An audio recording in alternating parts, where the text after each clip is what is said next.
எப்போது நீ அறிவாயோ அப்போதே சாந்தியடைவாய்.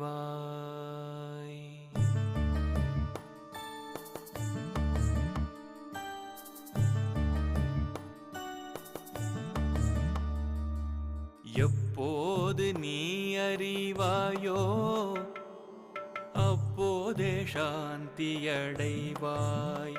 இதை எப்போது நீ அறிவாயோ மனமே அப்போதே சாந்தியடைவாய். இப்பாரில் எப்போதும் எல்லாம் இறை அருளால், இப்பாரில் எப்போதும் எல்லாம் இறை அருளால் தப்பாது அணுவளவும் சரியாய் நடப்பதாக எப்போது நீ அறி